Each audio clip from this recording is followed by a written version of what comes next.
송은재TV 시작합니다. 많은 사람들의 관심이 윤석열 후보와 안철수 후보 단일화가 되느냐 되지 않느냐, 그 분기점이 되는 가장 중요한 것이 안철수 후보의 지지율입니다. 안철수 후보의 지지율이 15% 가까이 치솟았다. 지금 현재 15% 정도가 된다. 여기에서 더 올라가느냐, 아니면 유지되느냐, 아니면 빠지느냐.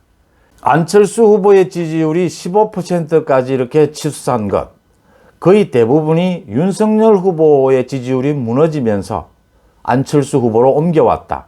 윤석열 후보의 지지율은 왜 무너졌느냐? 지난 3주 동안, 지난 한 달여 가까이, 그러니까 첫 시작은 이제 선대위 갈등부터입니다.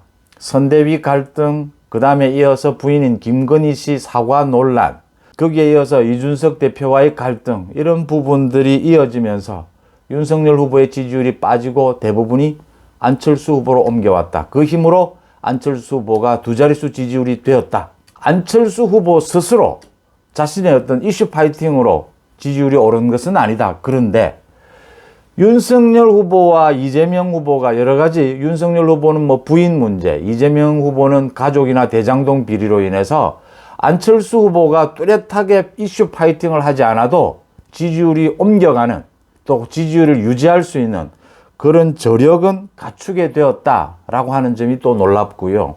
그 다음 안철수 후보가 여기에서 지지율이 올라간다라고 하는 것은 윤석열 후보의 지지율이 더 무너진다. 또 이제 처음으로 이재명 후보의 지지율까지를 흡수한다라는 걸 의미합니다.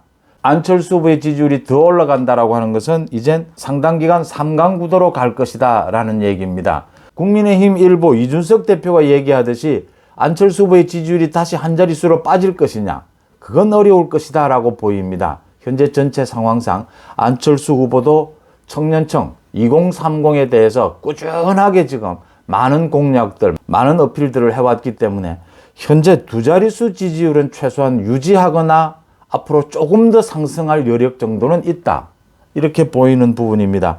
이재명, 윤석열 모두, 양측 모두 안철수 후보에 대한 적극적인 견제에 나섰습니다. 안철수 후보 본인도 그렇고 권은희 국민의당 원내대표도 그렇고 모두 이제 각 방송에 나와서 안철수 후보도 자신은 완주하겠다, 이번 대선에 자신은 끝까지 단일화, 후보 단일화 없이 완주하겠다라고 했고, 권은희 원내대표는 좀 더 구체적으로 지금 국민의힘에서 나오는 윤석열 대통령, 안철수 국무총리 이런 공동정부에 대해서 불가능하다, 딱 선을 그었습니다. 지지율이 이렇게 오르기 전부터 완주한다라는 목표를 세우고 달려왔다.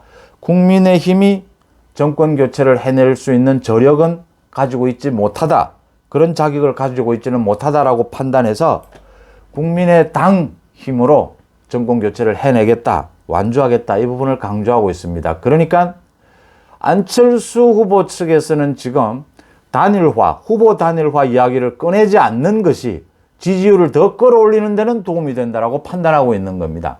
국민의힘이 갈수록 답답해진 대목입니다. 국민의힘이 현재 갖고 있는 그 윤석열 후보의 지지율이 하락하거나 정체된 이 상황에서 단일화 얘기를 하는 것이 힘이 실릴 수가 없지 않습니까?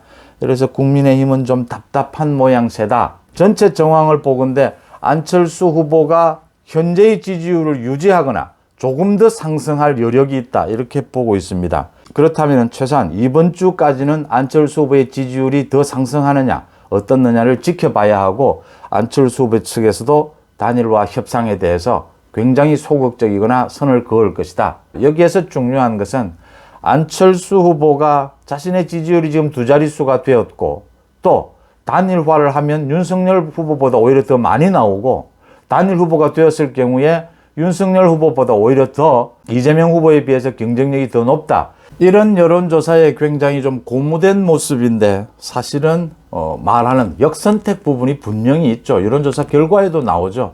민주당 지지층의 상당수, 절반 이상이 안철수 후보를 지지하고 있다 라는 결과가 나오고 있듯이 역선택 부분이 있기 때문에 안철수 후보도 그렇게 고무된 분위기에만 젖어 있을 수는 없다.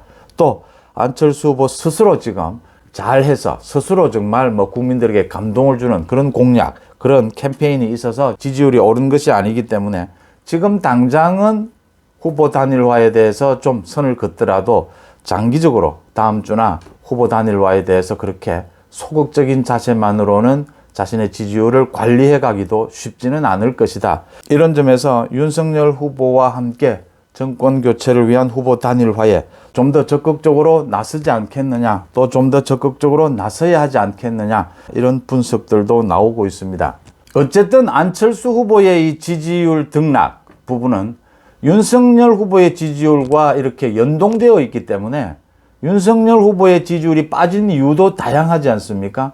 그러다 보니까 윤석열 후보가 지금은 20대, 30대 청년층의 지지율을 끌어올리는데 역점을 두고 있지만 이제 내일은 국정 비전 발표회를 갖겠다고 해서 전체적인 종합적인 공약을 발표하겠다, 이렇게 해서 균형을 좀 잡아갈 걸로 보입니다. 제가 생각하는 것은 윤석열 후보나 안철수 후보나 서로 보여주고 있는 어떤 장단점, 그 다음 여러 가지 한계들, 이런 부분들을 종합적으로 볼 때 가능하면 빠른 시일 내에 후보 단일화 협상을 시작하는 것이 유리하지 않겠느냐라고 하는 대목입니다.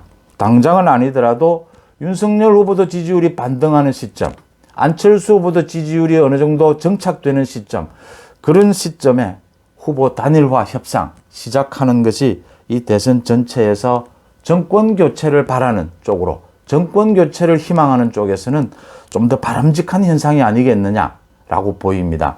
두 후보 모두 갖고 있는 자신의 장점, 단점을 이미 알고 있고 국민의힘, 국민의당 모두 지금 자신들의 한계를 알고 있는 상황입니다.